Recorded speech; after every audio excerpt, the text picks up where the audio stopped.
Hi అండి, welcome back to Hindu vlogs. అందరూ బాగున్నారని అయితే ఆశిస్తున్నానండి. నేనైతే ఈరోజు శివాలయానికి వచ్చానండి. పంచదార్ల, అలాగే దారపాలెం అని కూడా పిలుస్తారు. శ్రీ శ్రీ ధర్మలింగేశ్వర స్వామి వారి టెంపుల్ అండి. అండ్ బయట అంతా ఇలా ఉంటుంది. టెంపుల్ చాలా బాగుంటుందండి. పురాతన కాలంలో టెంపుల్ ఇది అయితే. అండ్ చుట్టూ అంతా కొండ, అదంతా చాలా బాగుంటుంది. అండ్ నేనైతే ఇక్కడ స్వామివారికి కొన్ని నీళ్ళైనా పోస్తే కానీ మనకి ప్రశాంతత ఉండదన్నమాట. స్వామివారికి అయితే ఇలా పిండితో నీళ్ళు తీసుకొచ్చి వేశానండి. ఆ శివయ్యకి ఆ గ్లాసు నీళ్ళు వేసినా సరే చాలా మురిసిపోతారంట. స్వామి మురిసిపోతారో లేదో తెలియదు, కానీ నేనైతే చాలా మురిసిపోయానండి స్వామివారికి అలా గంగాభిషేకం చేసి. అండ్ ఇక్కడ నీళ్ళు ఉన్నాయి కదా, ప్రతి నిత్యం వస్తూనే ఉంటాయి. నీళ్ళు అన్నవి ఎప్పుడు ఆగడం జరగదండి. ఈ ఊళ్ళో ప్రజలు కూడా ఈ నీళ్ళే తాగుతారు. మంచి నీళ్ళు చాలా బాగుంటాయి. అండ్ టేస్ట్ కూడా చాలా బాగుంటుంది. ఈ నీళ్ళు అనేవి ఎక్కడి నుంచి వస్తున్నాయి ఎవరికి తెలియలేదండి. అండ్ పక్కనే ఉన్న టెంపుల్ అయితే రాధాకృష్ణుల టెంపుల్. అండ్ నేనైతే ఇప్పుడు శివాలయానికి వెళ్తున్నానండి, లోపల స్వామివారి దర్శనం చేసుకోవడానికి.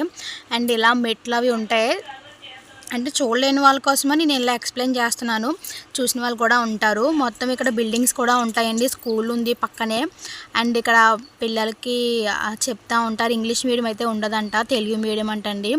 అండ్ నేను ఇక్కడైతే వెళ్తున్నాను టెంపుల్కి.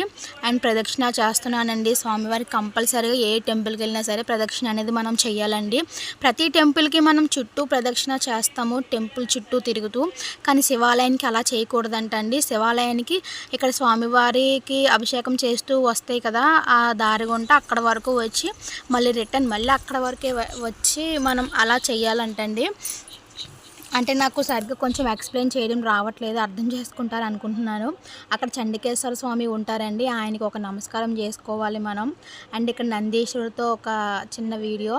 నందీశ్వరి అనుగ్రహం కూడా ఉండాలండి మనం. ఆయన కొమ్ముల మీద కుడి చేపెట్టి ఎడం చేత్తో ఆయన తోక అనేది నిమురుతూ ఉంటే ఆయనకి ఎంతో ఇష్టమంటండి. స్వామివారికి నందీశ్వరులకి అయితే మనం మధ్యలో నించోకూడదండి. అండ్ అందరూ స్వామిని చూసి దర్శనం చేసుకుంటారు అనుకుంటున్నాను. ఇక్కడ పంతులు గారు ఎవరైతే భక్తులు ఉన్నారో వాళ్ళు తీసుకొచ్చిన పాలు పెరుగు ఇవన్నీ అభిషేకం చేస్తున్నారండి. హరహర మహాదేవ శంభో శంకర. ప్రతి ఒక్కరం కూడా మన జీవితంలో అంటే వారంలోనో నెలలోనో కుదిరినప్పుడల్లా శివాలయానికి వెళ్ళి స్వామివారిని దర్శనం అయితే చేసుకోవాలండి. ఎన్ని పనులున్నా సరే, ఎన్ని అవసరాలున్నా, మనకి ఎంత బిజీగా ఉన్నా కూడా. అండ్ ఇక్కడ చూడండి స్వామివారికి పాలాభిషేకం కూడా చేస్తున్నారు. హరహర మహాదేవ శంభో శంకర. ఇక్కడ అమ్మవారు చూడండి ఎంత ముద్దుగా ఉన్నారో, పార్వతీదేవి. అండ్ ఇక్కడ పుట్ట కూడా ఉందండి. పుట్టలో పాము అనేది ఉంటుందంట, నిజంగా ఉంటుందని చెప్పారు అక్కడ మరి పంతులు గారు. అండ్ అందరికీ నా ఛానల్ నచ్చితే లైక్ చేయండి, సబ్స్క్రైబ్ చేయండి. జై